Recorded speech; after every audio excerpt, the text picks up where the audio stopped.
You will have a chance to go on with the talks during the lunch break. But now we will have one more panel discussion, a very nice one, Synergies in the context of European missions. And we have three wonderful speakers. Tomáš Holinka is the head of unit for Smart Specialization Strategy from the Ministry of Industry and Trade from the Czech Republic. Welcome. Nice to meet you. Yeah, okay, yeah, choose whatever you want. Then we have Mia Paananen, the senior EU advisor from Turku, Southwest Finland, EU office in Brussels. Well, welcome. Nice to have you here. Hello. And then we have Rosalinde van der Vlies, the director for Clean Planet from the Directorate General for Research and Innovation from the European Commission. Welcome. And then, of course, we have our wonderful moderator from yesterday, Anna Panagopoulou, who is the Director for European Research Area and Innovation from the Directorate General for Research and Innovation from the European Commission. Welcome again.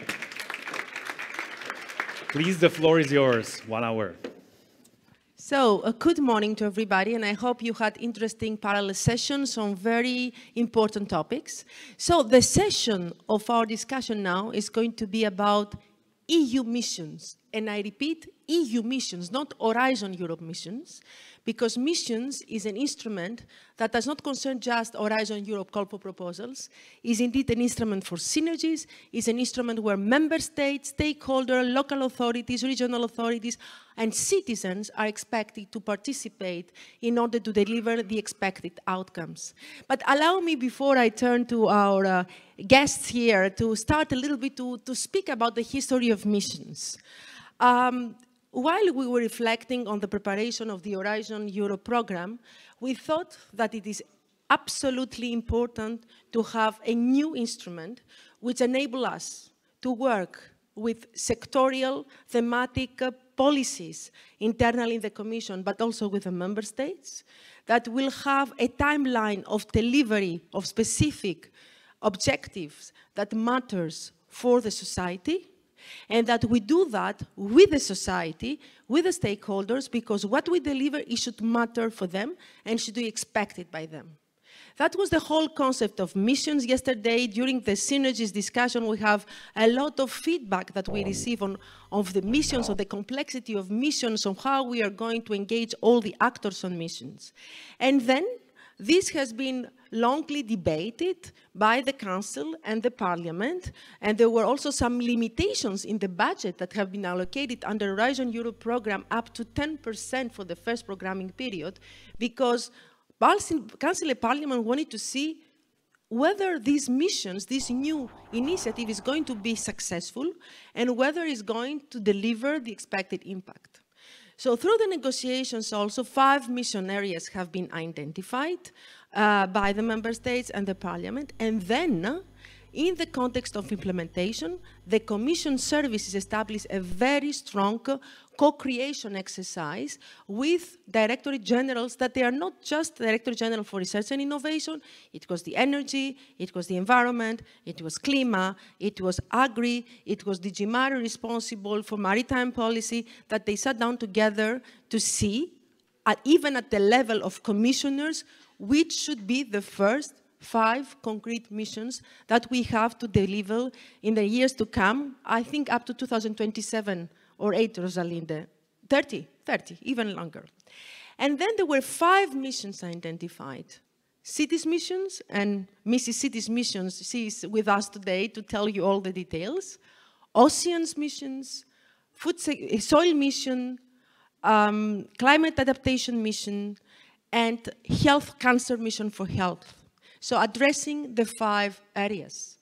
And there has been established a quite large, complex governance, I have to admit, where we have the involvement of citizens, stakeholders, local authorities, but also we had people across the Commission services that they have taken up the responsibility to be the missions managers and the ambassadors that they are going to push and communicate to the broader European context for those missions. And in addition to that, there have been a lot of tools that have been in place in order to help the Commission to push and to promote the implementation of the missions. First, missions is one of the ERA action plan. One of the actions where we expect the member states to commit themselves and stakeholders. Second, we have a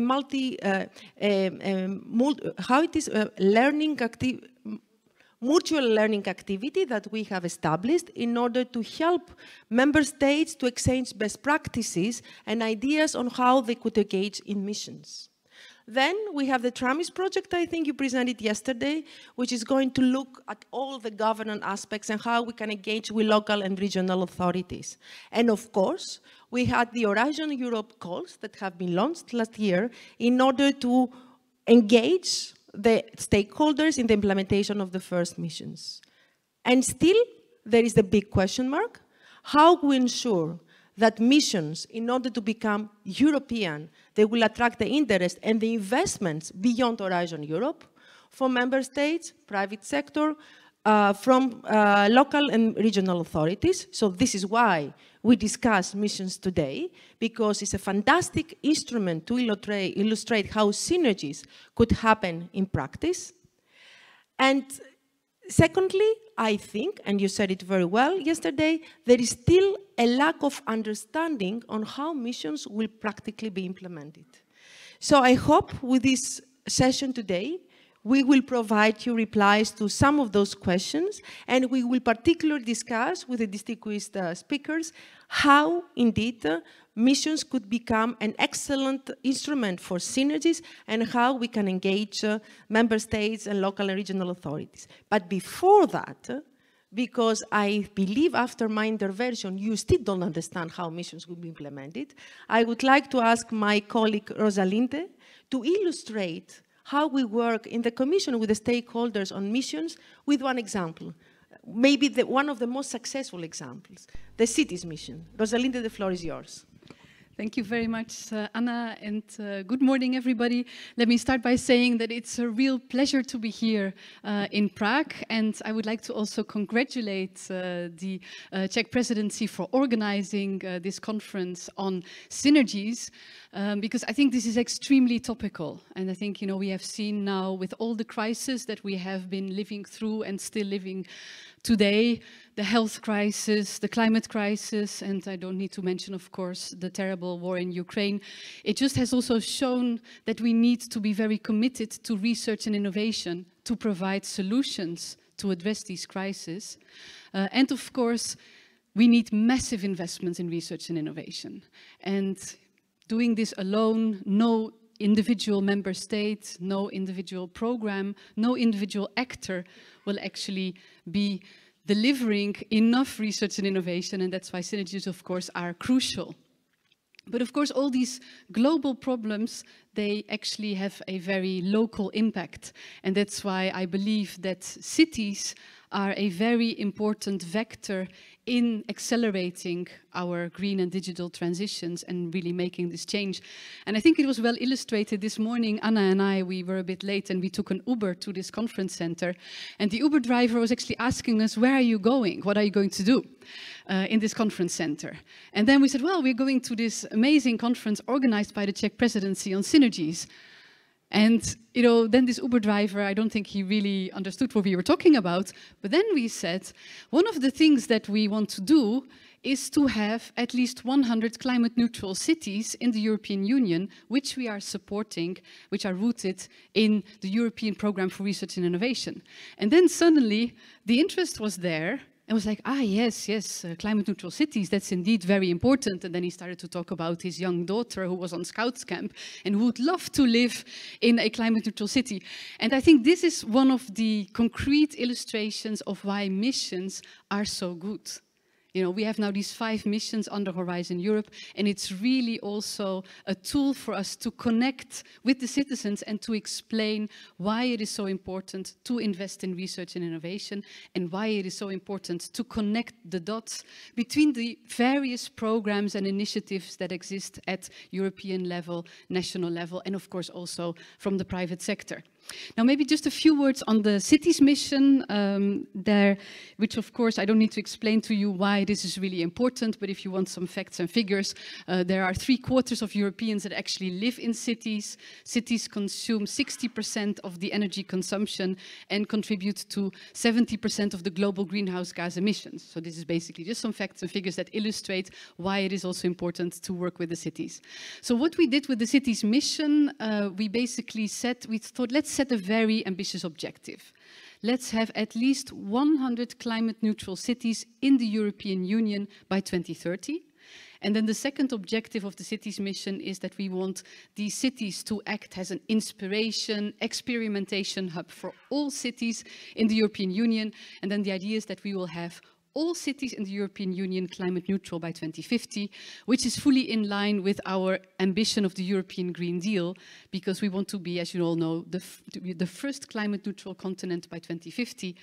And of course, we have set also very ambitious greenhouse gas emission reductions, 55% by 2030. So I think, as a European Union, we can be really proud that we have this collective ambition on climate neutrality, which of course is not only good for the climate, but also very good for the competitiveness of our industries. And also it is a social strategy as well for the European Union to advance together. But this was just a little footnote. Back to the cities mission. So when we launched this call for cities, we were basically launching a call for expression of interest. And we basically asked the cities in the European Union, who wants to join us on the pathway to become climate neutral by 2030? And we were actually quite stressed, because we were thinking, imagine that there will only be like 5 cities in the European Union that think that, they should be joining this mission. So we were hoping for a bit of snow, but then we had a tsunami, an avalanche, because we had actually 377 applications from European cities to join this mission. So then we had to go through a very cumbersome selection process, and in the end we have selected our 100 cities and also 12 cities in associated countries with whom we will start now to work on this climate neutrality. But there are 3 things that are unique about this cities mission. The first one is that we have a truly bottom-up approach. So it's not like we in Brussels are going to tell the cities what is good for them, what is not good for them, what they need to do. No, the starting point is that we take the needs of the individual cities as a starting point. And of course, it will be all different, for these 100 cities. Every city will have a different starting point. But this is the first unique characteristics of the cities mission. It's a bottom-up approach. The second thing is co-creation. We are firmly believing that the climate neutrality at the local level needs to be co-created with the local citizens and the local industries. So this is basically a condition for the cities that participate in the mission, that they co-create together with the local communities what we call climate city contracts. In short, we call it CCCs. And these climate city contracts that now these cities will start to develop will really be an action plan. Where is the city now and what is needed in order to get to climate neutrality by 2030? And together with this climate city contract, we will also support the cities in developing a related investment plan, because of course massive investments will be needed from all sides in order to deliver on this very ambitious target. And then the third really unique characteristic is that we are not wanting to work in silos.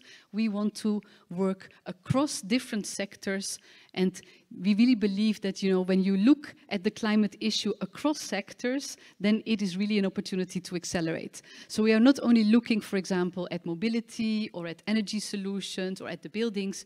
In this climate city contract, the cities are requested to develop these cross-sectoral solutions to really accelerate the transition.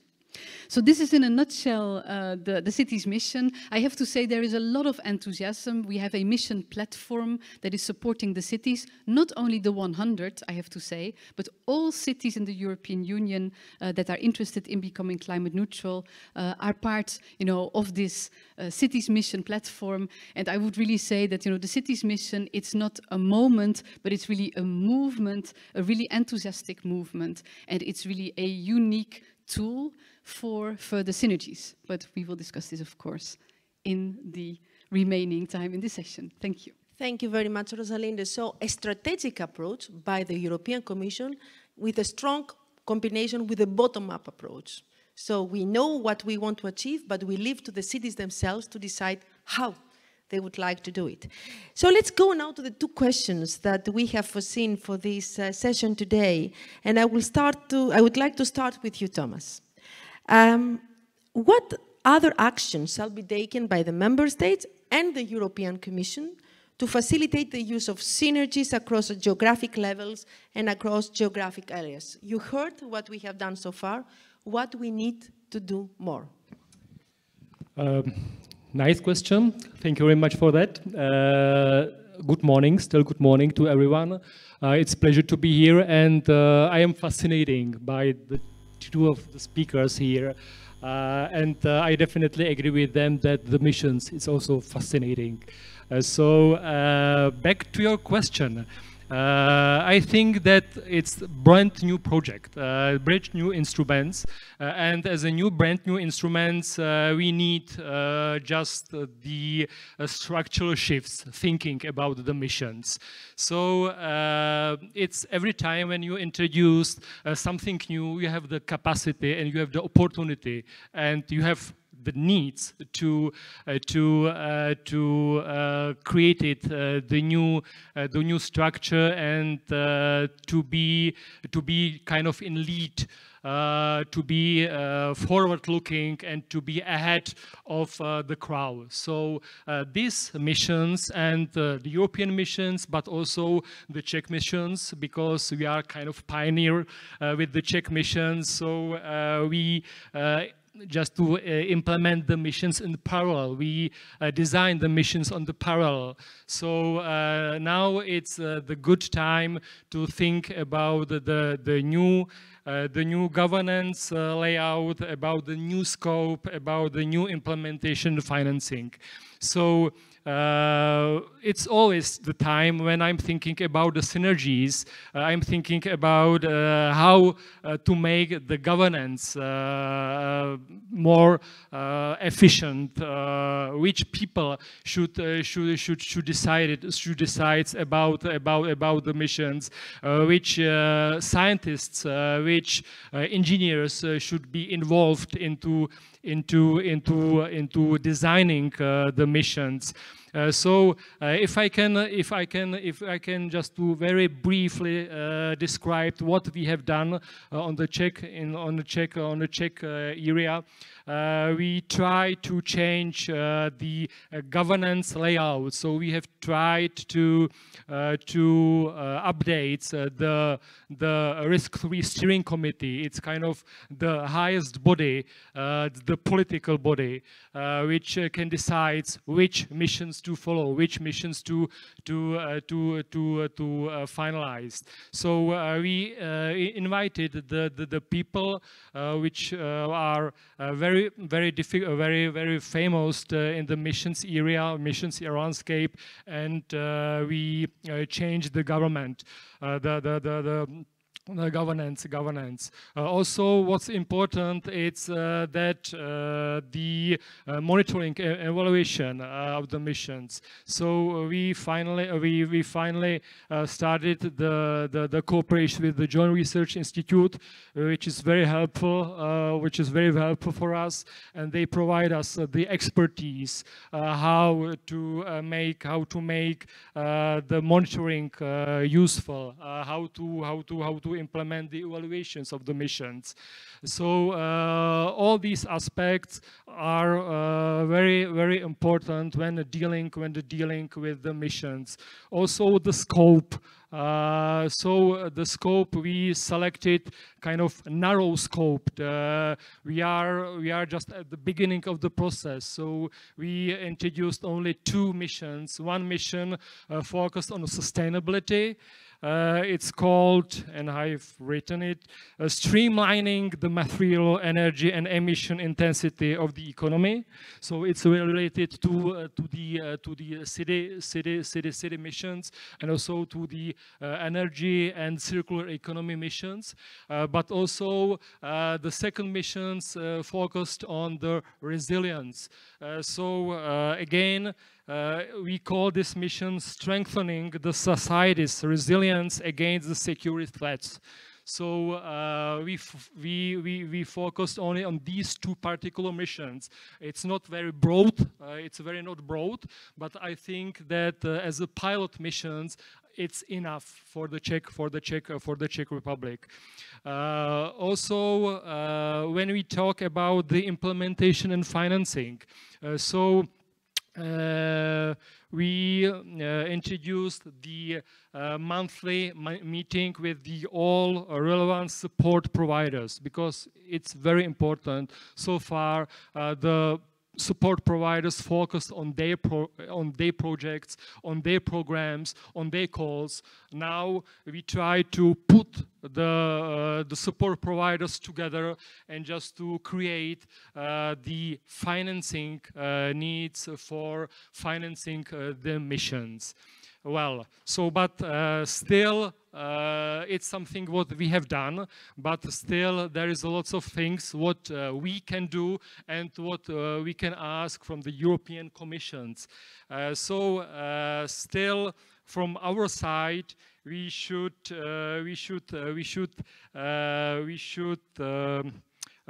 increase the mission approach awareness. I am not sure if it's in every country, on every regions, understand what the mission is. On the Czech level, on the Czech Republic, it's brand new instruments and needs to be educated, needs to be promoted, not on the national level, but also on the regional level. So we need to create the supply. It means to educate the risk-free or smart specialization strategy teams on the regional level, and also we need to create the demand for the mission. So what does it mean? We need just to tell politicians that hey, you can see the missions here, and you can finance through the missions this fascinating projects. So it's just to creation of the supply and the demand for the missions. So it's our task. But what the European Commission can do for us, I think, and I am sure that a lot of has been done from the European Commission, and especially, as I mentioned, with the cooperation with the Joint Research Center, because they provide us with the expertise about transition thinking. They invited us to many workshops about smart specialization strategy for sustainable development goals. So this has been done from the European level, but also we would appreciate to create some methodology how the cross-cutting theme or cross-cutting areas should be implemented in once.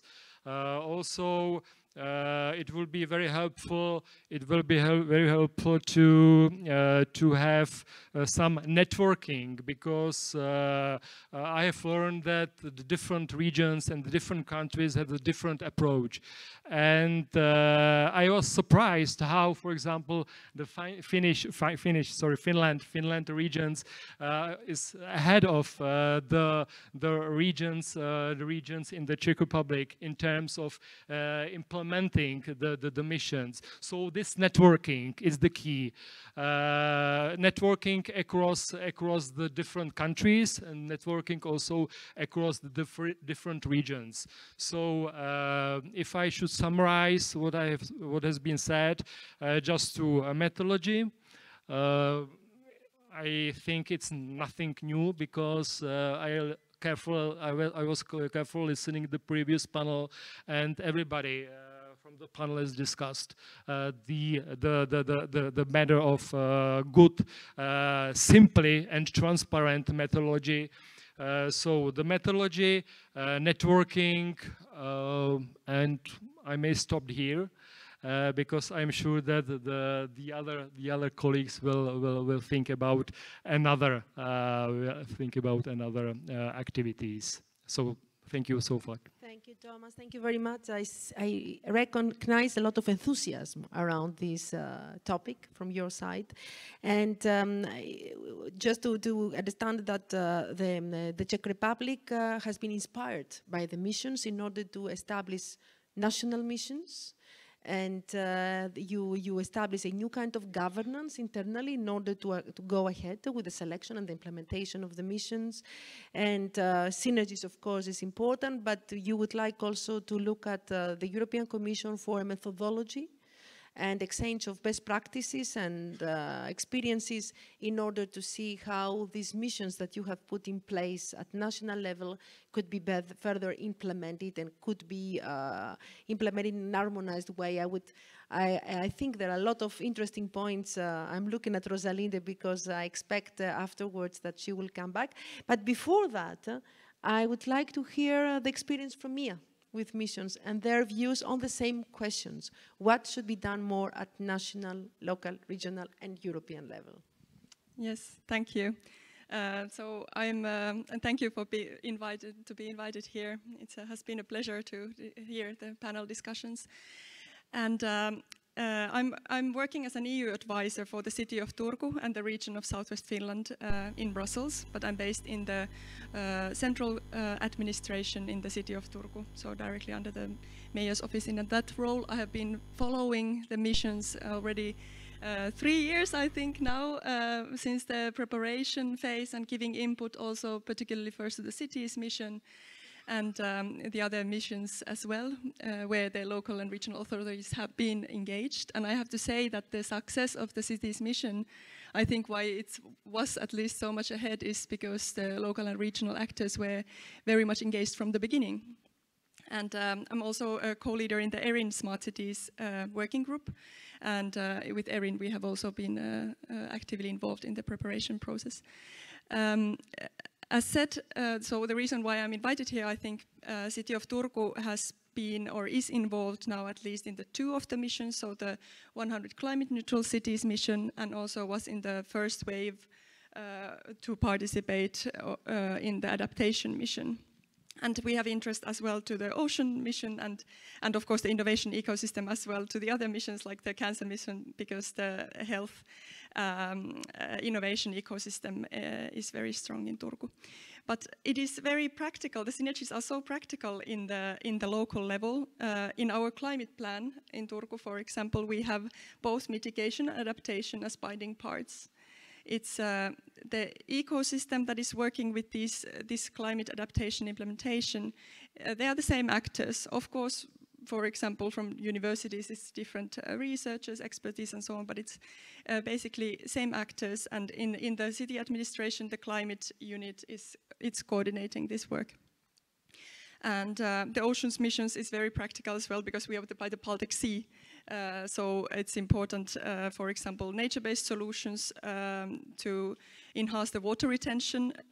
That's linked to adaptation and ocean mission at the same time, or water technologies, how to develop climate-neutral ferries to go to the islands. It's linked to mitigation and oceans. So it's very, very practical in that sense. And therefore, I think it's very important that the synergies are also thought at the Commission level, and it's great that there are these coordination groups to also discuss how to coordinate between the different missions. And the procedures are, of course, a little bit different. So there's the mission charters in some of the missions and so on.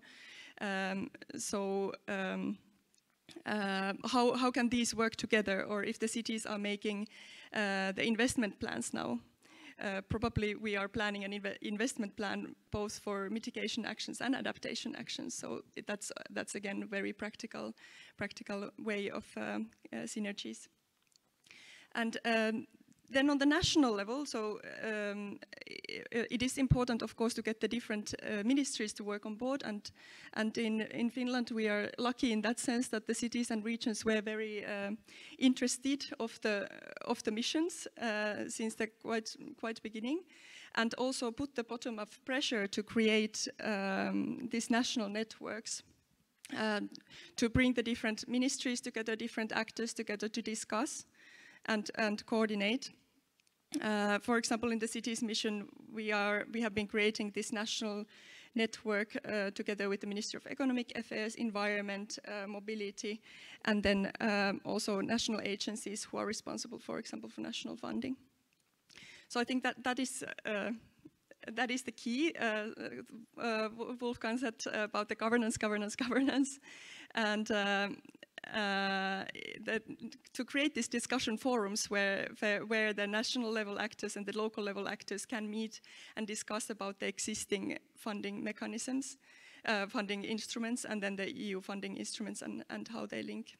And it's great to have the TRAMI project to also share experiences between the member states. Thank you very much, Mia. So, can I ask a question? What makes Finland so much committed to missions?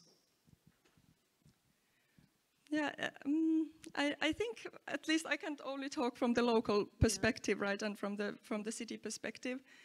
But as explained, the missions are quite, in that sense, inherently part, because they are already in the city strategy, in the climate plan. Of course, this Turku's climate plan was approved in 2018. That's when the adaptation and the mitigation aspects were interlinked. And already when planning the climate plan, there was the large ecosystem involved. So the local universities, companies, through the development agencies and so on.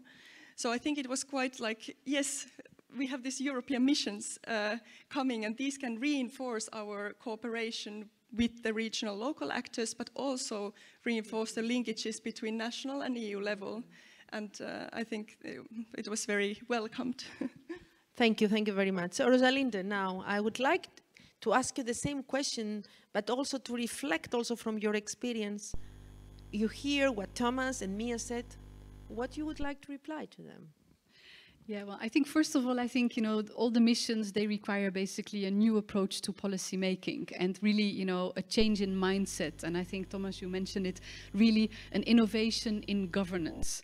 We really need to break the silo thinking, and we really need to make sure that also at the government level, all the different ministries are working closely together now to accelerate this transition. And 2 days ago, I was in the Netherlands, and I met basically the 5 cities that applied to the cities mission and were unsuccessful, and the 7 successful cities, because we are basically moving together with these 12 cities.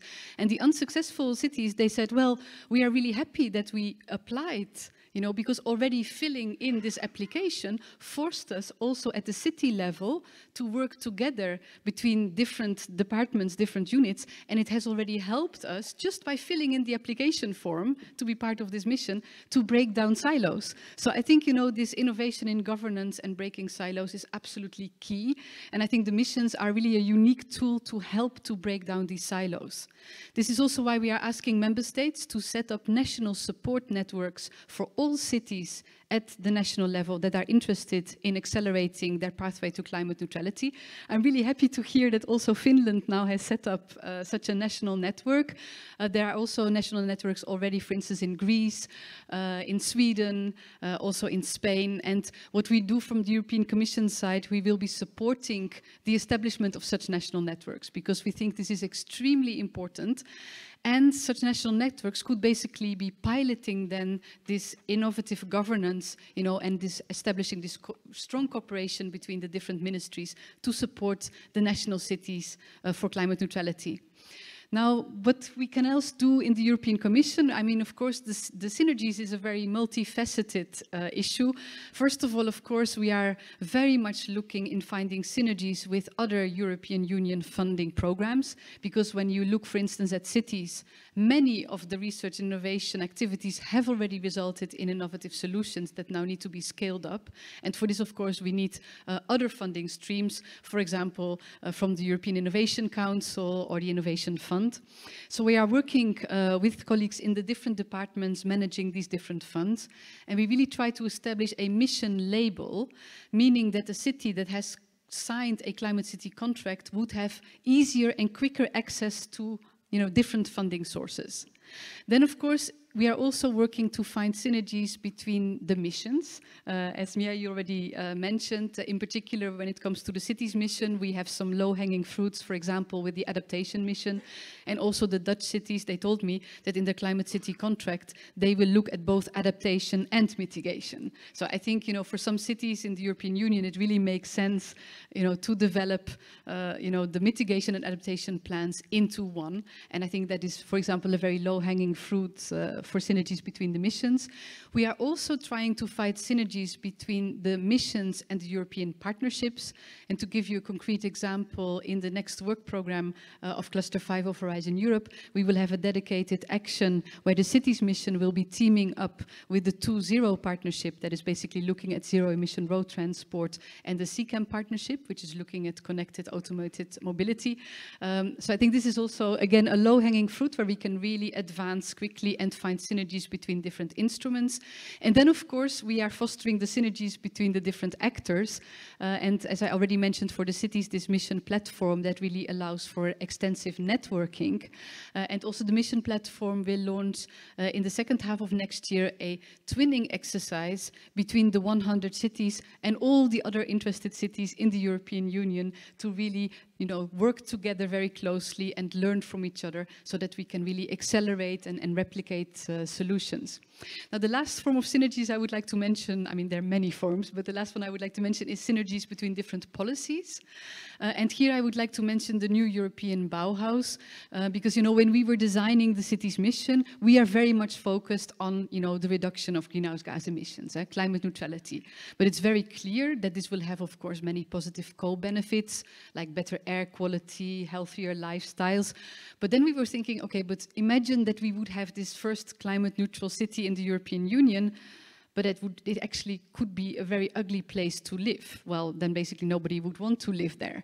So this is why we find, the synergies with the new European Bauhaus that is basically combining, our sustainability ambitions also with aesthetics. So we also want a city to be beautiful.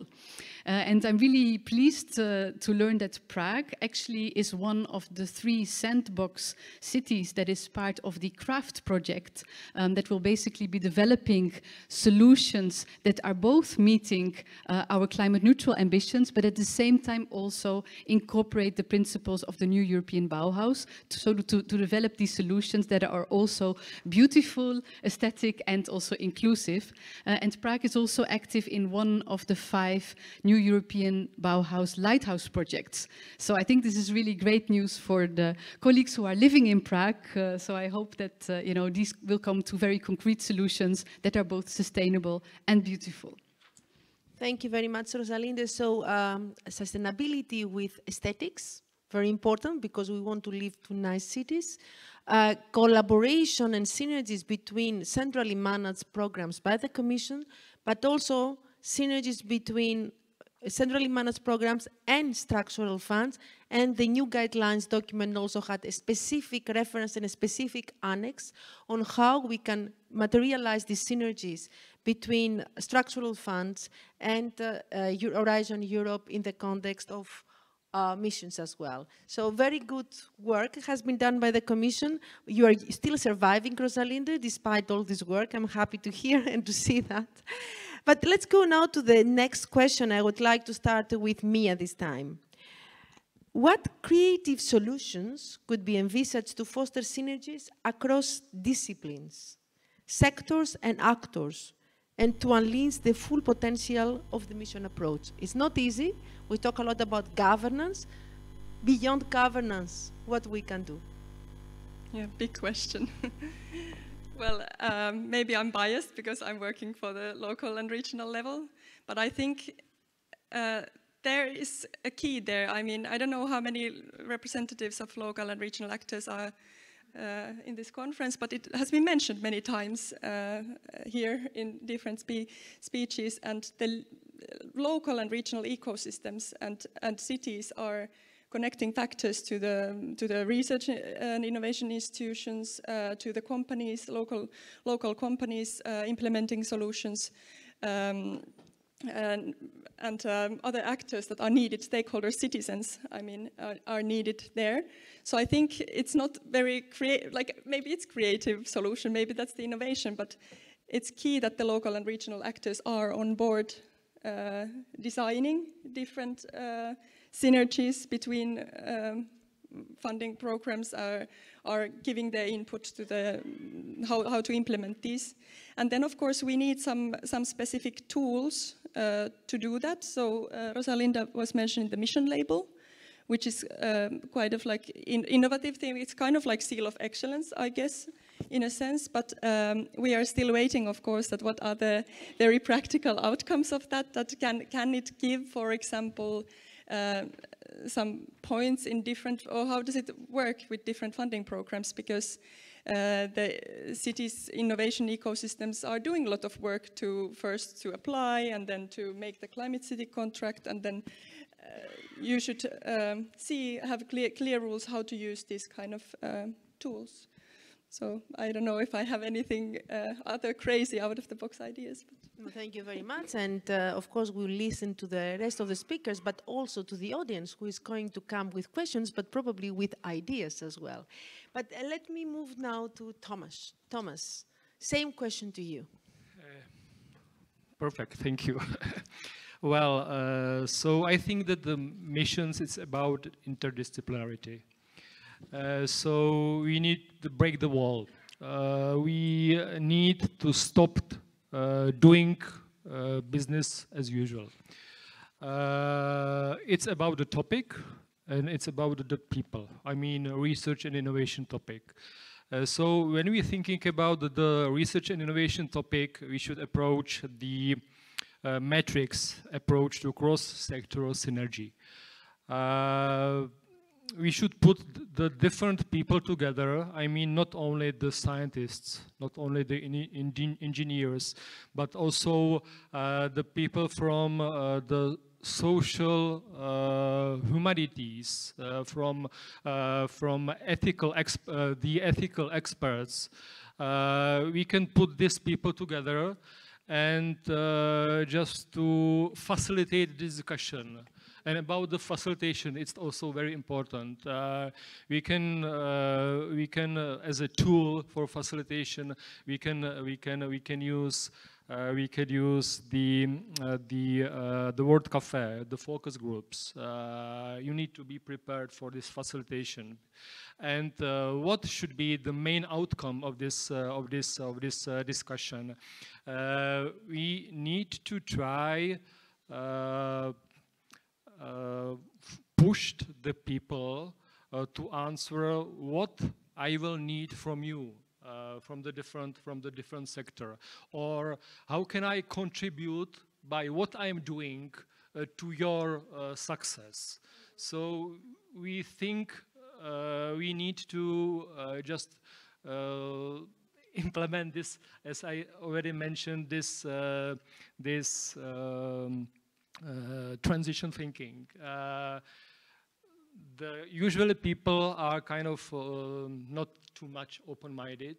They live in a bubble, and we need to get the experts which can break out of this bubble and which can answer and also ask the questions. What can you how can you help me, or what can you do for me? And this discussions is extremely difficult for the preparation and also for the facilitation. So it's one part. Another part, what can be done, it's we call it portfolio management. How the topics should be put together. For example, we can in the group we discuss the technology readiness level. Is it possible just to make a call or make a program at the beginning on the TLR 2 to 3? Kind of not basic, but kind of the the beginning research. And then after this program will finish, then follow by the second program focusing on the applied research. And again, when this program finished, we can follow the innovation or another steps in this technology readiness level path. So how should we, the question is, how should we just to combine the research and the innovation topics to make sense, to be as practical as possible, and to be as countable as possible, because one of the conditions to have the good missions is to measure how the missions can contribute to reaching the total goal. So the accountability or measurability, it's also the key. So these questions we should ask, and I agree that the answer is not easy sometimes. Thank you. Thank you very much, Thomas. Indeed, the answer is not so easy, but from what you said also, I see an issue of how we create trust with the citizens, with the local actors around the missions. You mentioned the issue about social communities, you mentioned the issue about ethics, so we need also, of course, through this collaboration to establish trust and expectations. Rosalinde, so you are working on this as well. What are your views as responsible for the city's missions, but overall in the work that we are doing in the European Commission in this area? Yeah, I mean, I think, when you ask the question about, what creative solutions are there, I would actually answer that, we should resist the temptation to want to create yet again something new. And this is often the case with our political masters. I mean, they feel that they need, like, yet again a new initiative. And of course, this is politically attractive to have yet a new initiative.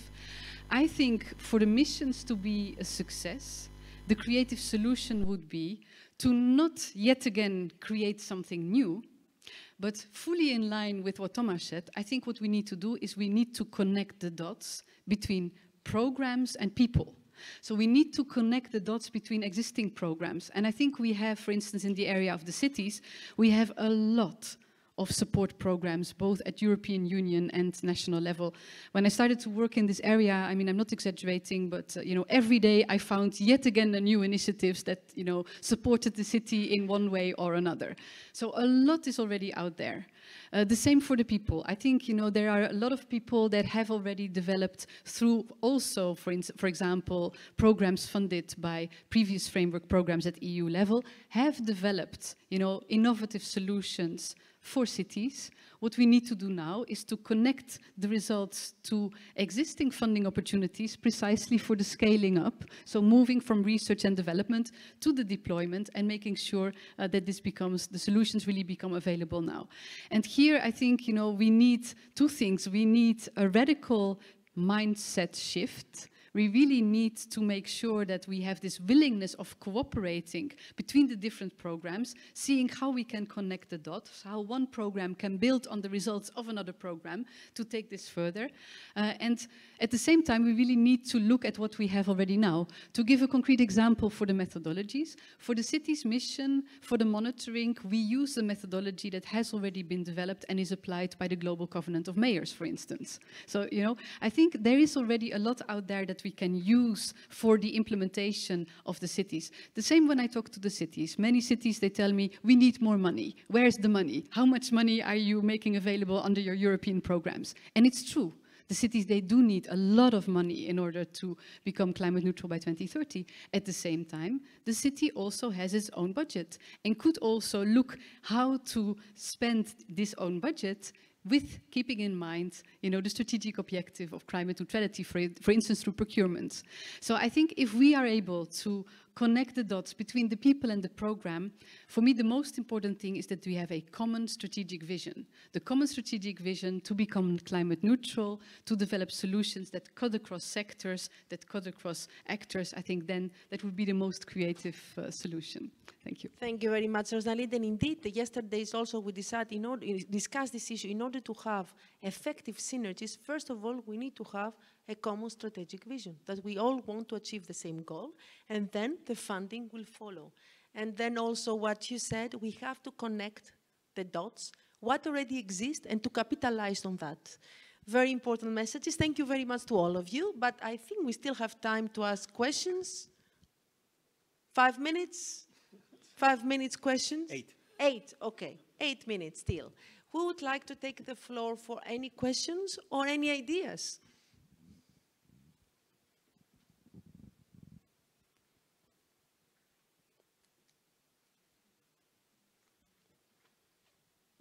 No questions? No, that's not possible.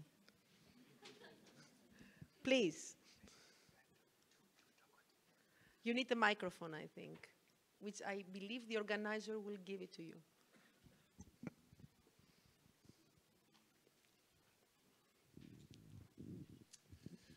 Antonin Fejfar, Czech Academy of Sciences. There is a white spot on the maps of the 100 cities, and that's Switzerland. And I would like to ask about the exchange of experiences with Switzerland in this respect. With what?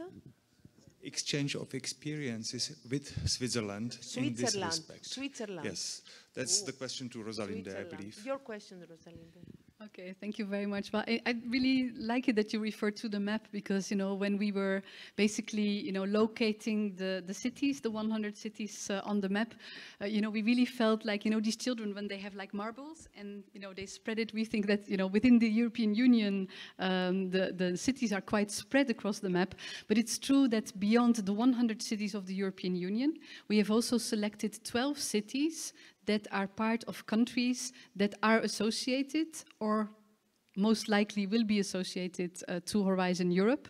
And indeed, Switzerland, unfortunately, at this moment is not yet on the radar for association to Horizon Europe. And this is why it is a white spot there for Switzerland. This is very well spotted indeed.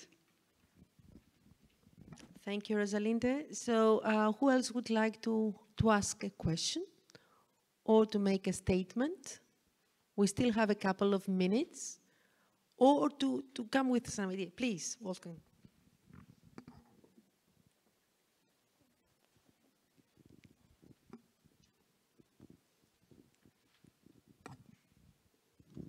Thanks to all the panelists. You are great ambassadors of the idea of mission-oriented policy. And my remark is just that I have you on my list as volunteers for mutual learning exercises in the TRAMI project. Thank you very much. Very good, very good. Any other suggestions, ideas, or questions? So how we can bring Europe to the moon? That was actually the idea when we initiated the mission. So the first prototype was the man to the moon. This is how we started. This is actually why we have missions. Yes, please.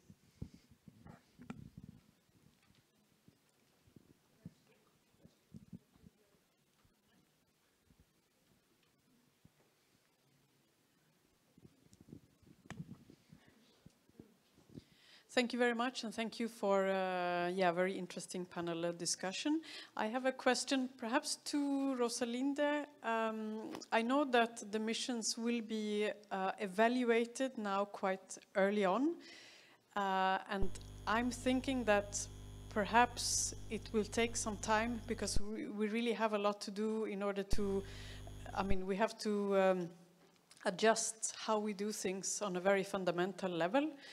I was just wondering if we should be a bit worried that this evaluation come a bit early before we are sort of ready. And I would just like to ask, are you prepared for this, and how can we still continue even if the evaluation says that you haven't reached so far that we wished you would? So, thanks. Yes, Thank you very much for this question. Indeed, so when we introduced the missions in the framework program, these were basically like a new instrument. And as Anna said, it was inspired by the Man on the Moon mission. And the idea was, or one of the ideas behind, is to bring also the European framework program for research and innovation closer to the citizens, which worked this morning with our Uber driver, by the way. But then, you know, the European Parliament and the member states also agreed with this, basically said, well, you know, this is a new instrument. So we are not giving now the Commission a blank check to implement this mission and use the Horizon Europe money, you know, for the entire 7 years. You know, we need the Commission to report back to the European Parliament and to the member states, you know, halfway, to basically explain to the co-legislators, you know, whether these missions actually are a success and whether they're worth the continued investment of Horizon Europe. At the same time, I think for all missions, it is absolutely clear that these missions will be a complete failure if we only use money from the European Research and Innovation Programme for its implementation. So at least from the city's mission perspective, we also think that this evaluation is an opportunity to talk to our colleagues managing other European Union programs to say, listen, you know, for the further implementation of the mission, you guys also will need to start to contribute more. I mean, we kick-started, and, you know, for instance, we have set up this mission platform with the budget from Horizon Europe to basically start the implementation of the mission. But if we really want this mission to be successful in the years to come, we need other programs to contribute much, much more than what is currently the case. So from that perspective, for the city's mission, at least the way we look at this evaluation, it's really only linked to Horizon Europe and the question, you know, how much budget for the remaining period of the year we should still invest from Horizon Europe in the city's mission. But of course, this doesn't mean the end of the mission, because we basically turn it around and we use it to talk to other programs and to say, now you need to step up your commitment to the mission, because the mission is not only about research and innovation, it's really, you know, starting with research and innovation, but then it's about, you know, the deployment of the solutions for the citizens in the cities. Mia? Yeah, no, I just wanted to comment that, of course, the targets in the missions is 2030. So it's so soon, it's 8 years, so we have to be very fast in taking all these instruments that we have into use. And the Horizon, it's first 360 million for the city's mission and a little bit more for the adaptation and so on. And we need to use now already the other EU funds as well, of course, private investments and the city budgets and all the instruments that we have. So we don't have much time to wait to create like synergies.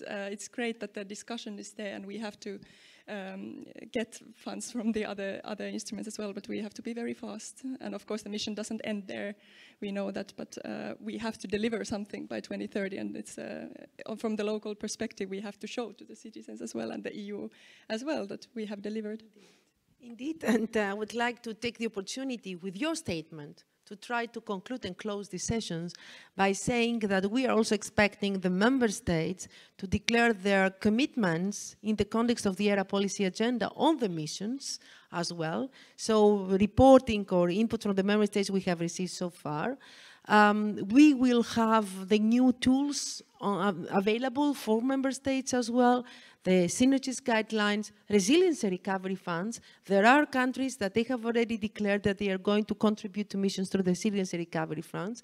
The structural funds, funding is available. Willingness is the most important thing. The strategic vision as well. And to continue the dialogue. Today, it was an excellent opportunity to learn more about missions, an excellent opportunity to discuss with you about missions. Let's continue this dialogue. Very grateful to the Czech presidency that will allow and help us also from Commission side, local communities, authorities to continue this enhanced dialogue on how to advance with the missions. And I would like with this to conclude the plenary sessions of the second day, to thank all of you for these excellent contributions, to thank you for the participation, and in particular the Czech presidency for organizing these excellent sessions and for committing itself to work with us to promote synergies in the next 6 months. A lot of success to the Czech presidency and looking forward to work with you. Thank you. Thank you very much, all of you. Thank you.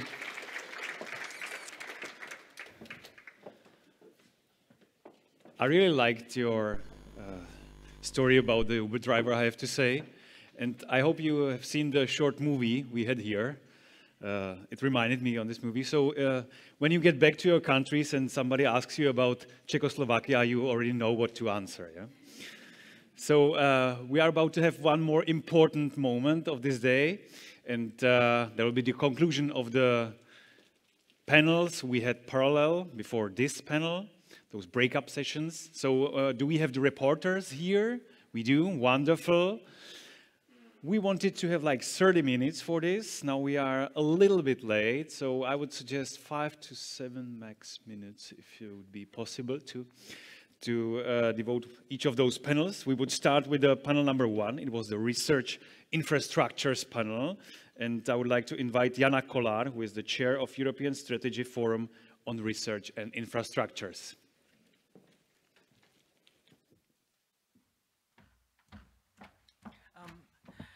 Thank you very much. First of all, since we don't have much time, I would like to say that Synergies in Practice research infrastructure session was a very rich one, and it's impossible to cover everything, of course, what was emphasized by our high-level speakers, and it was moderated by Lukáš Levák, from the director in charge of research infrastructure from the ministry in Czechia, and then there was Jan Hrušák from the ministry in Czechia, also S3 chair, Apostolia Karamáli, head of unit from European Commission, Jiří Nantl, from director of SATEC, and Jacques Demotte, director of ECAN, S3 research infrastructure. Now, considering the high-level panel that we had, the discussion was very strategic. First of all, it was about the synergies by design. So basically, it was emphasized by several speakers that in order to have the best possible use of funds in synergy, we need to have, first of all, agreement on the content, and then come the design of the synergies and the instruments and so on. So planning is therefore of key importance to have a very good use of various funds. So coordination of policies is of relevance here. In this case, in research, in the domain of research infrastructure, we have the advantage of having this structured approach for 20 years, where S3 has been composed of member state delegates and European Commission, has been developing roadmaps, selecting priorities on European level, which are then adopted also on national level, which leads to pooling of resources.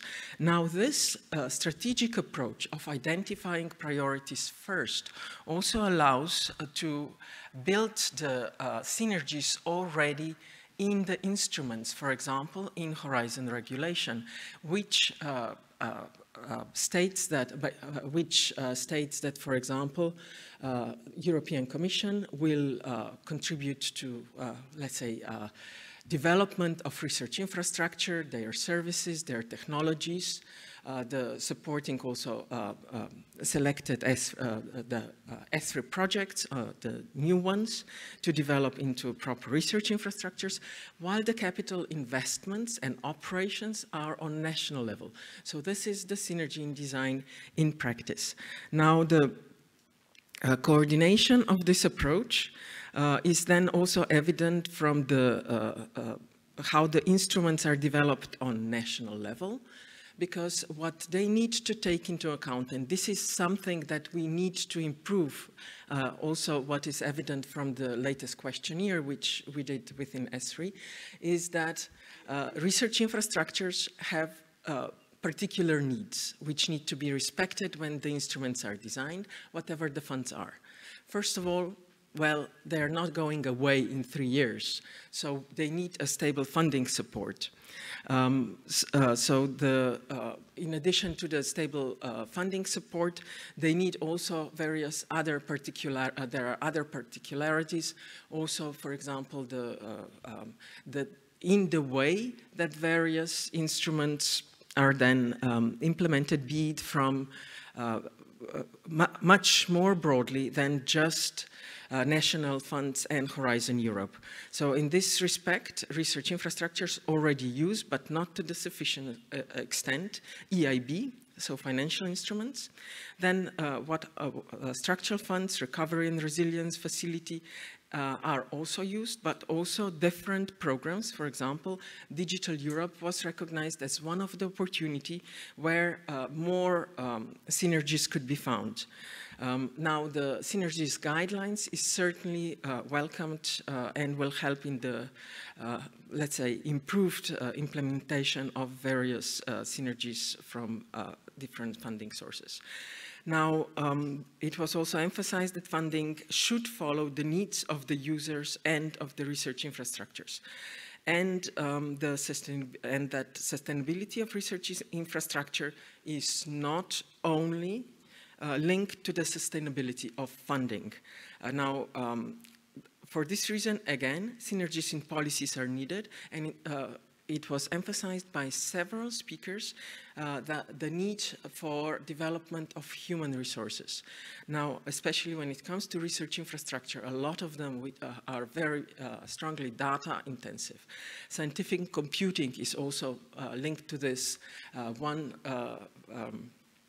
skill that is in deficiency when it comes to research infrastructures. And we need to cooperate with the providers of the skills, particularly universities, to help us in this. But it was also emphasized that on the other hand, we can also help universities, companies, and other stakeholders by training their human resources. So just to conclude, the synergies go well beyond just funding. They go into other policies as well, and it is important to have first the content so that the synergies in various policy domains can then follow by design. Thank you. Thank you very much, Jana Kolar. The second breakout session was devoted to the EU Cohesion Policy Fund, and I would like to ask Inka Veverková, who's the senior analyst from the Technology Center of the Czech Academy of Sciences. There you are. Good morning, ladies and gentlemen. I would like to wrap up the EU Cohesion Policy Fund session. The EU Cohesion Fund represents an important element in the EU budget to finance research and innovation, and we were very lucky to have panelists that were sharing quite common points of view, and they were sharing 3 different points of view. We had representatives from the European Commission, Magda Di Carli and Catherine Wendt. We had representatives from managing authorities from 2 different states, Katarzyna Kaczkowska and Karin Pihor, and a representative of a beneficiaries, Joan Gouache Korominash. The first stage, we can actually say that the first stage of piloting synergies has been finished, while Horizon 2020 and the European Structural and Investment Funds pioneered synergy approach in the 2014 and 2020 period. It was a time of understanding synergies, finding and trying possibilities how to implement them. Quite a lot has been done. First, Seal of Excellence were awarded. First calls at the national levels for Seal of Excellence holders were opened. There was a creation of a community of practice where European Commission and managing authorities exchanged the experience with the implementation of the synergies. Also, a new articles 25 A, B, C, and the D in the GBER has been done in the regulation. So the experience that shared the Commission, the managing authorities, and member states has been reflected in the new guidelines from the European Commission. The lessons learned that has been discussed during the session were that the synergies are an important topic, that the funds are limited, that to seek synergies, it is not a voluntary thing, it is actually in need. through the synergies, we can also raise awareness of different funding opportunities and also a commitment from the funding agencies to look for the synergies between different funds. What we actually need to keep in mind is that there are different aims of different programs. For example, the cohesion funds are actually for the regional cohesion, which is focused through the S3 strategies. But what was actually quite important is the willingness to exploit synergies from the part of the Commission as well as the national and regional level. More flexible funding is something that is really seek for synergies to make rules more flexible and more related to each other. But also the devil is in the detail. There is a need to lower administration burden, the problem of timing, of calls, of, for example, different timing of eligibility costs between different programs. Quite the thing is that the problem, well, more the uncertainty of the audits and their step and their truthfulness in the programs and the projects. What was quite impressed or was said as a good experience was the community of practice. For the upcoming period, well, current period already, 2021 to 2027, are some of the novelties. The GBER, new regulations for the Horizon Europe and Cohesion Funds that actually has some articles for synergies in themselves. 2-3 days old guidelines, as it has been already mentioned by Jana Kolar. There is a transfer of funds. It's quite really novel. There is a possibility of co-financing of partnerships as well. Through the session, we also got some recommendations for this current period. The basic thing that we have to keep in mind is to do strategic thinking when designing calls, when designing programs. We really need to communicate between each other, between different levels, to share different points of view and different experiences.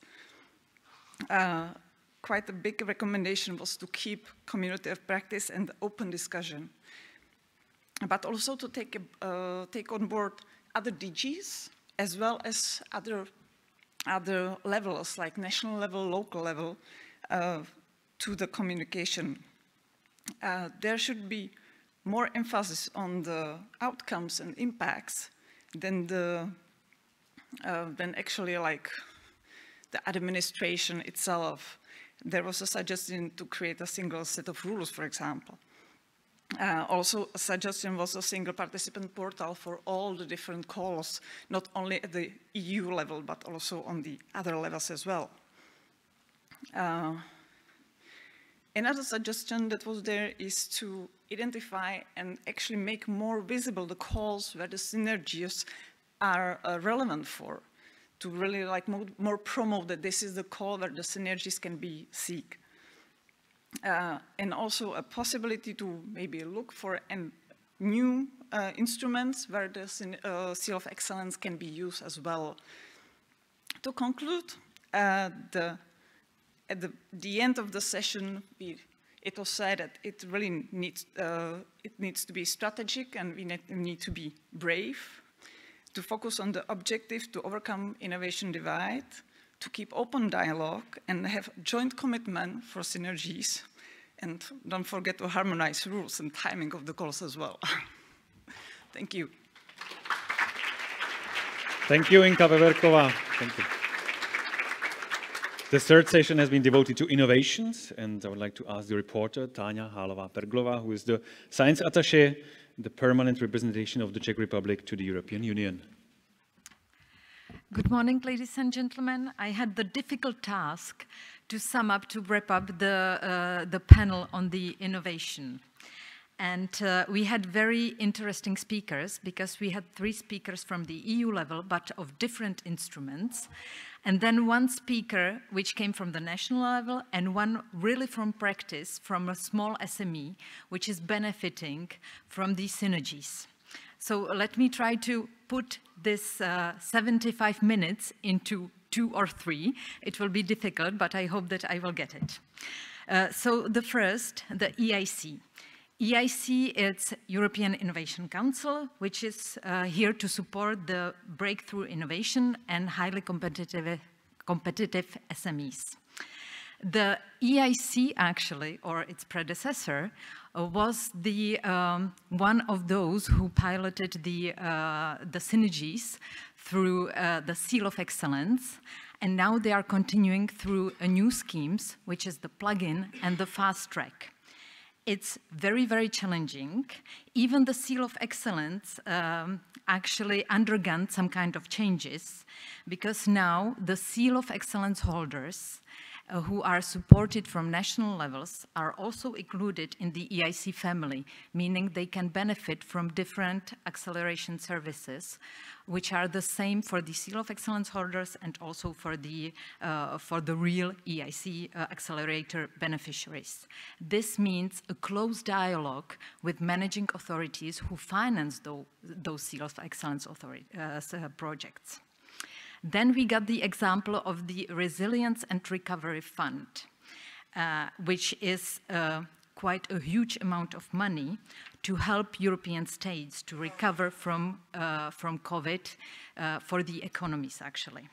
So 25 national plans were already adopted and 2 are left.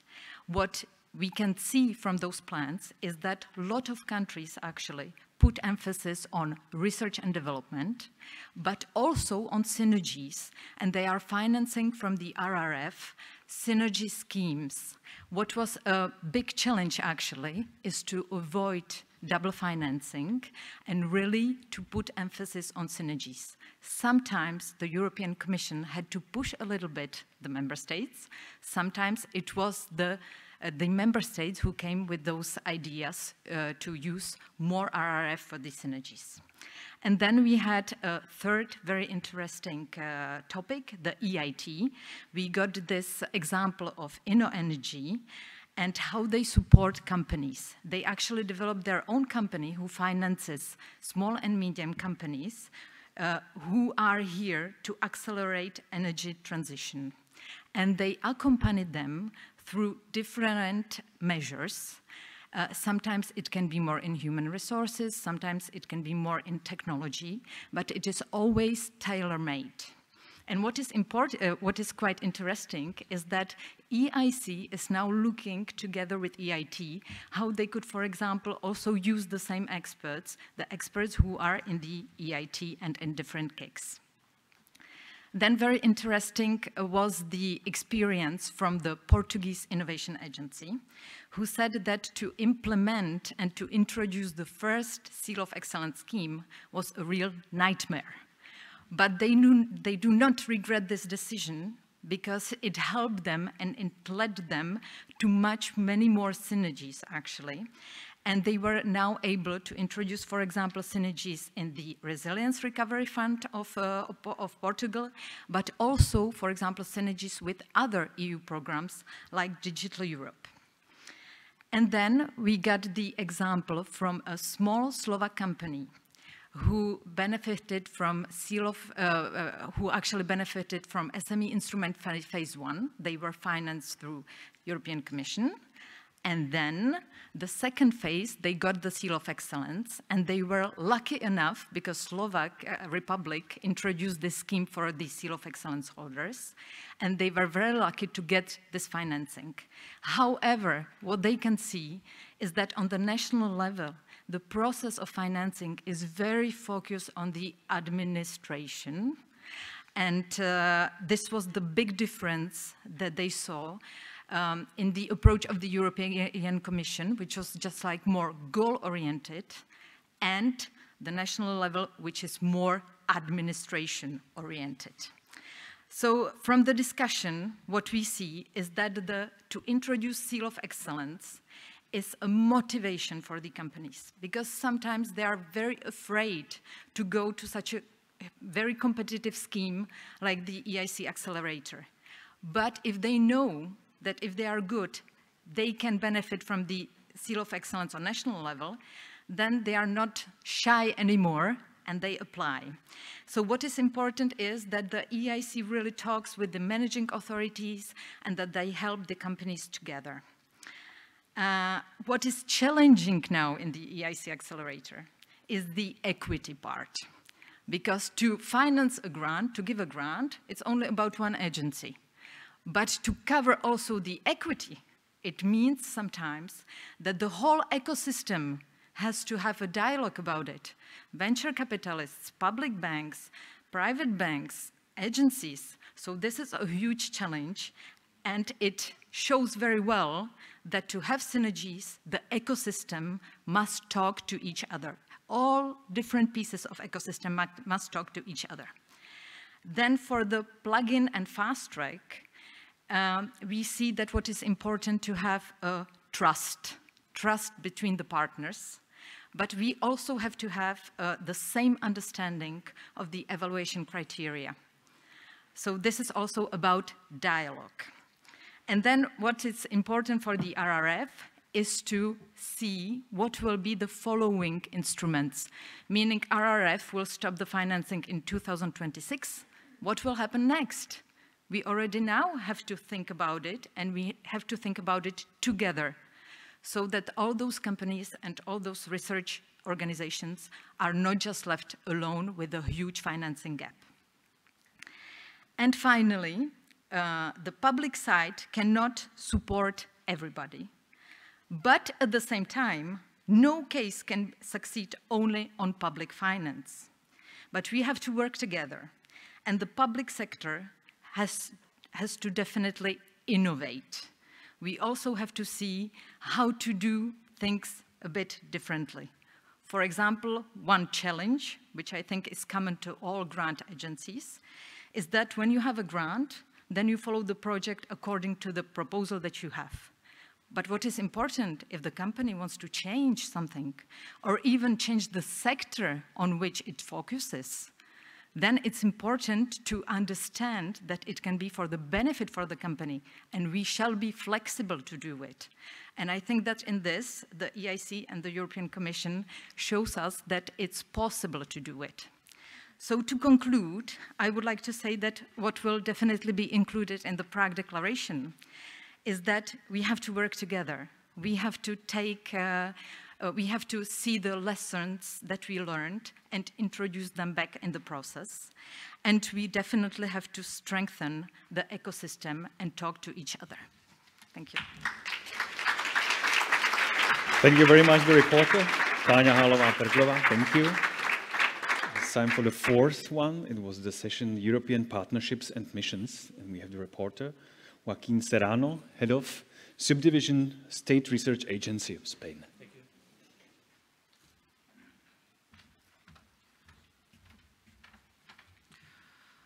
Hello, good morning, or good evening already. I will try to summarize the panel dedicated to the partnership and the missions, which has been led by Lucia Núñez and has counted with the participation of all recognized experts in European science and innovation policy, and with a lot of experience in management of both public-to-public and public-to-private initiatives.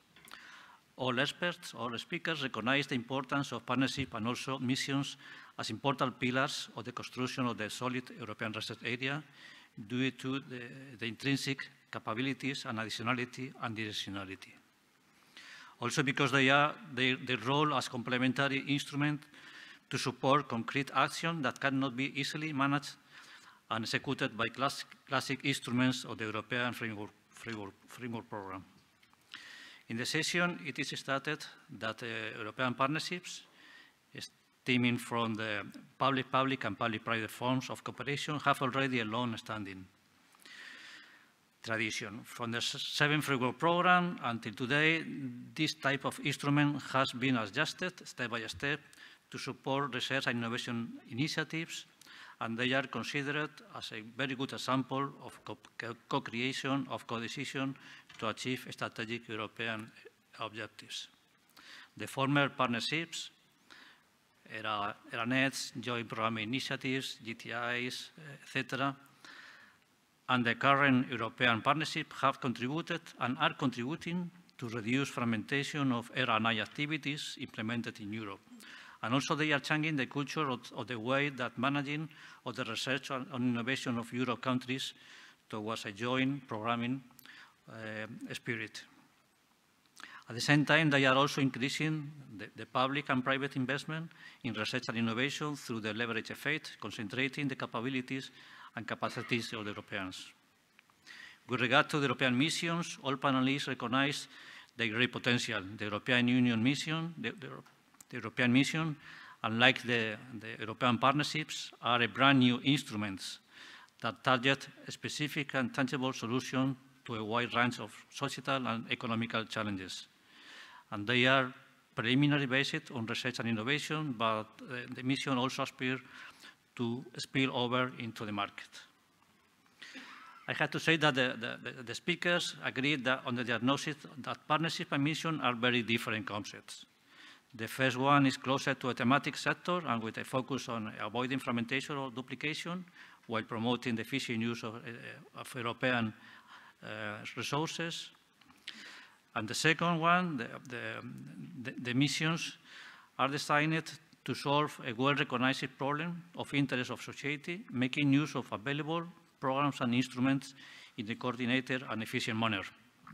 Said that, both instruments share the emphasis put on searching joint solutions to common societal challenges, and both are built on the concept of synergies to exploit their full potential. The debate was very active, was very nice, and was conducted around three questions. The first one was related with, I said, the duplication and fragmentation. The second one is what action shall be taken by the member states and the European Commission to facilitate the synergies between these two instruments and also with other instruments of Horizon 20, Horizon Europe, and also national programs, including the best use of European cohesion funds. And also the third question is related, what shall be the role of co-decision and co-creation in these two instruments. All these the questions are intimately intertwined, and they are very pertinent points to enter in key policy concepts such as joint programming through co-decision, co-creation, and about efficient instruments that facilitate the best use of available public and private resources. With regard to the questions of fragmentation and duplication, we had practical examples from the representative of the transport sector of how to integrate individual strategies and needs of different national and European programs so that it is possible to create a well-defined matrix structure with the full information about the whole system. Also, we had some examples from the partnership of Clean Energy Transition Partnerships, in-depth studies of the map of needs and capabilities. With regard to synergies or to partnerships, the panel stresses the idea of member states and European Commission adopt simple and precise rules for exploiting synergies in three specific levels. The first one is the level between the partnership or the instrument with the Horizon 2020 and with or Digital Europe. The second one is the synergies between the instrument and the national programs. And the third one is the synergies between the different partnerships, the different instruments. During the session, we have also some information about TRAMI. TRAMI is a project supported for the Commission. It's a cooperation and support actions, and is working on how to facilitate and create synergies between the framework program and the action at the level of member states and associated countries. In TRAMI, they are looking for complementarity of governance structures, action. Oh, sorry.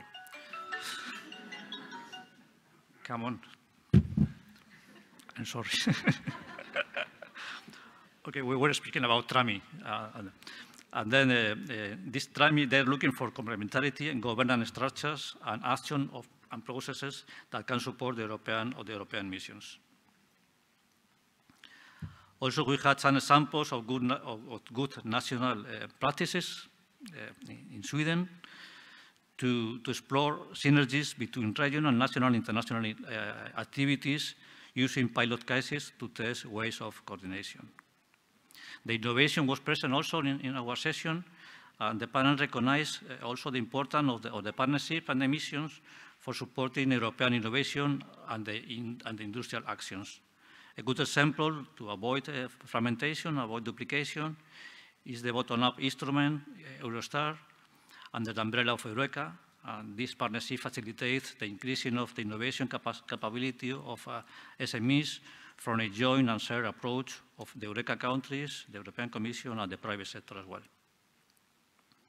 We have also a debate about the European funds, and with regard to the complementarity and cumulative funding from European funds, the panelists have a clear diagnosis. It is necessary to establish easier rules and protocols to manage efficiently the pool of the European funds. In this sense, the representative of the Commission announced the launch of a guideline with the practical examples that will help the best use of coherence funds for research and innovation. Speaking also about the European funds, the cohesion funds, was put on the table the importance of these funds to ensure that all member states achieve adequate indicator of participation in Horizon Europe and, of course, in this instrument that we are speaking today. Also the need to facilitate the access of these funds to the private sector for projects with high TRL, to speed up the transfer of research results to the citizen and support the European industry. During the session, the last point was the design the co-design and co-creation. Indeed, co-design and co-creation are considered essential as a way to collaborate upstream and identify common objectives and capitalize on them. All speakers support the collective learning from different solutions or methods. Others have tried what worked, what did not, from different perspectives of the same issue. Let me give you an example of the partnership of clean energy transition that was created thanks to the support of different internet and close to 300 experts that are prepared and made possible to have a common strategic agenda to starting the new partnership. To conclude, I would like to comment that this session considers essential to continue making progress in streamlining the current European partnerships landscape, and also to ensure that the new concept of EU missions arrives to exploit synergies with partnership and other instruments. Just two key messages that I would like to give you is that both European mission and partnership are considered for this panel important instruments with a set of clear destination to contribute to European research area and to pave the way towards a smart concentration of fund and other instruments, policy, regulation, etc., on key strategic challenges that matter to the European citizens. The collaboration of these two instruments, and also with other Horizon Europe instruments, are of vital importance to increase their overall impact. A special interest should be paid to ensure and to encourage the participation of companies into partnership and mission process, especially SMEs. And the last point is the use of different types of European funds, especially cohesion funds, is a unique opportunity to facilitate the participation of all European countries around research and innovation initiatives of evident European added value. Thank you very much. Thank you, Joaquin Serrano. Thank you.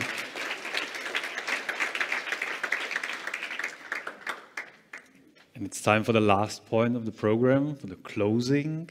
And I would like to ask Ms. Radka Vildová, who is the Deputy Minister for Higher Education, Science and Research from the Czech Ministry of Education, Youth and Sports.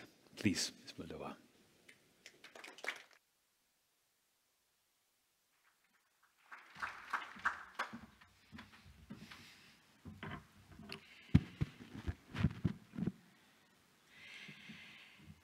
distinguished guests, dear colleagues, ladies and gentlemen.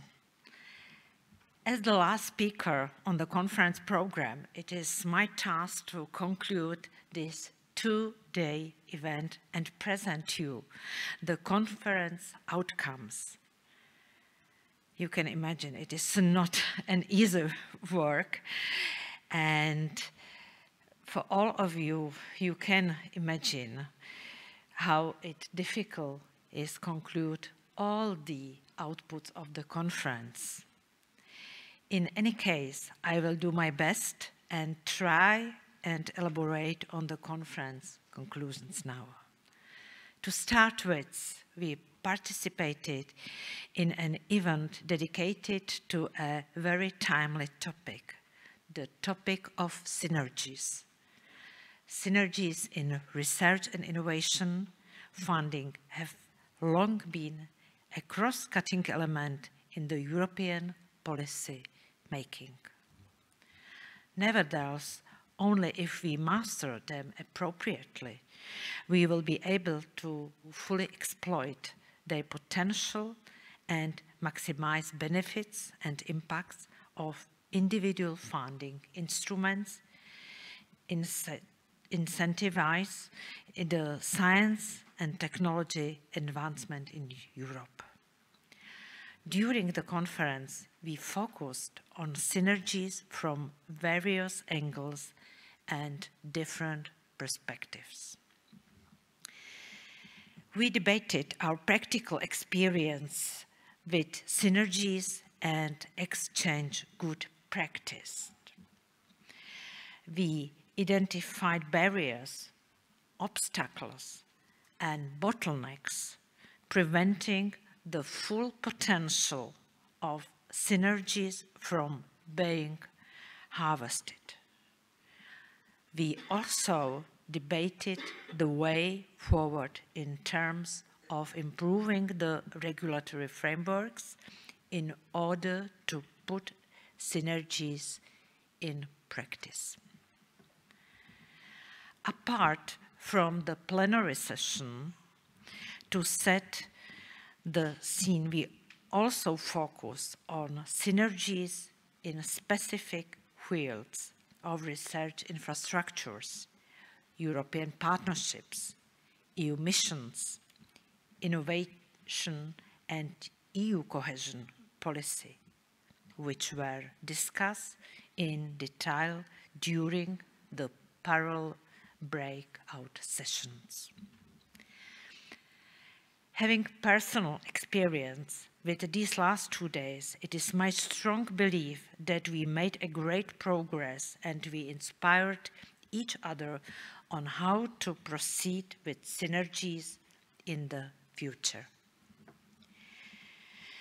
In general, it is almost important to reinforce the dialogue between the European Commission, member states, associated countries, and research and innovation actors to further align policy-making approaches and implementation of the centrally managed EU programs and those in the shared management, which are also linked to national and regional investments. It is therefore essential to advance harmonization of policy-making frameworks, implementation instruments, and financial and administrative rules in order to harvest the leverage and multiplier effects of their synergic management. To that end, we shall take measures to facilitate synergies, including at the policy-making, legislative, regulatory, administrative, and financial levels. In addition, we also have to intensify and simplify the implementation of the Seal of Excellence funding to finance the research and innovation project proposals which were assessed under an EU program received a quality label by duly complying with the necessary requirements, but which could not be funded due to the budgetary constraints. At least these are my takeaways in terms of general observations. When it comes to specific areas, let me start with research infrastructures. And in this regard, we must enable research infrastructures to take full advantage of a large variety of European, national, and regional funding instruments throughout all their life cycle periods, spanning 4 decades over the phases of the concept, development, design, preparation, construction, operation, major upgrades, decommissioning, and termination. Having said that, we have to analyze the cost needs of research infrastructures per their major life cycle phases, and on this basis develop funding models and corresponding funding initiatives. Concerning the European partnerships and EU missions, we have to further align our national and regional initiatives to address grand societal and economic challenges with initiatives implemented at the European level. We concluded that synergies are already in place when it comes to the European partnerships. Anyway, a greater emphasis must be now placed on the practical implementations of synergies and, above all, on linking of activities between the European partnerships and EU missions. At the same time, we shall elaborate on the implementation of the management of the European partnerships to ensure their smooth, consistent, and coherent set up execution and monitoring with respect to their specific nature and to refrain from unnecessary administrative complexity. In this regard, monitoring and evaluation of the European partnership is essential so that we have a clear idea about their strengths and weaknesses to better target our synergic efforts. Regarding innovation, we must look for suitable ways how to bridge the persisting gaps between research and innovation and how to intensify the knowledge valorization and uptake of research findings and of new emerging technologies by innovative companies so that they are implemented in innovative products and services with high added value. To that end, we have to monitor and assess the efficiency of public investments and innovation made through the Horizon Europe framework program and other EU funding instruments, and where deemed necessary also adjust this instrument to meet the needs of innovative enterprises and to support breakthroughs, deep tech, and disruptive innovation in a more efficient way.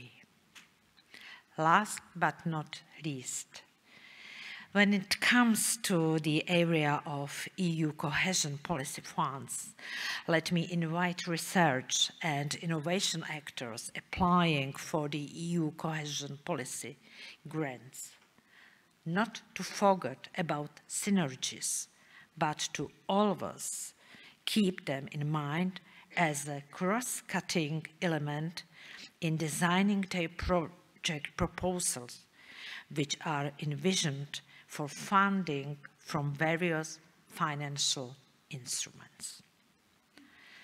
From the perspective of member state, I would like to point out that the guidelines on synergies provided by European Commission are of great importance, because only if we succeed in our endeavor to master synergies, we can fully harvest the potential of individual funding tools aimed to accelerate the post-academic recovery, to facilitate the twin green and digital transition, to strengthen the competitiveness of the EU globally, to reinforce our preparedness to address grand societal challenges, and to promote cohesion in the EU. I truly hope that this is the first of many occasions on which we meet during the Czech presidency to address the topic of synergies. As for now, we gathered a lot of food for thought, and we will use it to proceed with drafting the Prague Declaration on Synergies, which we are preparing in a close cooperation with the Member States and the European Commission. Before I conclude, let me express my most sincere gratitude to all the moderators, rapporteurs, speakers, and everyone in the audience who took part in the conference and actively engaged in the conference program during those past 2 days. It goes without saying that I would like also to highly appreciate all the hard work which was done by the Czech presidency organization team that was running the backstage, thus making this event happen. We would never make it without your support. I will not say any names, but on my stage, me as a deputy minister, I thank you, all of you. I thank my team. I thank you, the Commission, for support. I thank you very much to all the participants who are here and the people who are not sitting in the room here, but I feel they support during the whole conference and its preparation. So thank you very much. For all of you, I thank you very much for coming to Prague. Thank you very much for your attention, and bye for now. Thank you. Thank you very much, Mr. Deputy Minister. Thank you very much.